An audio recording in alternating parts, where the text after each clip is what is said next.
The next video will be the next installment for Animals Are Smarter Than Jack, and the next story is called The Giant and the Mouse. I have a love for animals, but I was never drawn to mice. That wasn't until my youngest daughter finally persuaded us that a mouse would be a nice addition to our family of pets. 2 dogs, a cat, a guinea pig, a dwarf rabbit, and, of course, fish. A black and white mouse joined our family and, quite frankly, won my heart. She lived in a fish tank in the playroom when not with the girls or running around the 3-story Barbie doll's house. The cat treated her with indifference, as did the older dog, but the younger dog, Sheba, a Shepherd Lab cross, a $20 purchase from the local pet shop and then about 2 years old, just loved her. One day we were entertaining a large group of friends on our veranda outside the playroom of the rear of the house. Among our guests was a young boy of about 13. Having a disability, he had the intellect of a 4-year-old.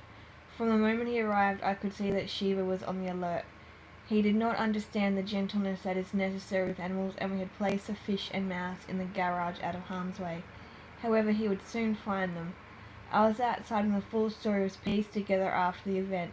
The boy was in the playroom and Sheba was now aware that he had the mouse in his hands. My children had not noticed until it was too late. Sheba stayed back and just watched, but did let out the occasional whimper of concern. I was outside and suddenly Sheba came running over me with her mouth partially open. She motioned forward and I removed the mouse from her mouth. Apparently the boy had been playing roughly and would not give the mouse to the girls, and finally dropped her from a height above his head. Sheba ran in front of my youngest daughter and picked up the mouse in her mouth, holding her ever so gently. My daughter reacted immediately by yelling, as she did not know that Sheba's intention was to bring the mouse to me. Sheba opened her mouth and I took Missy out.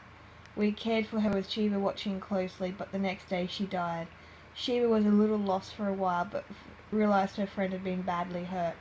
Sheba was so gentle and so deliberate in bringing Missy to me among so many people. She tried to save her friend. She knew she was in trouble. She also understood that the boy was unaware of his strength and didn't want to go too close to him. Sheba has just passed away, January 7th, 2004. She was 13. A big dog with a wonderful heart, gentle and loving, and we miss her very much. We did have many more mice after this, but Sheba never really took to them in the same way.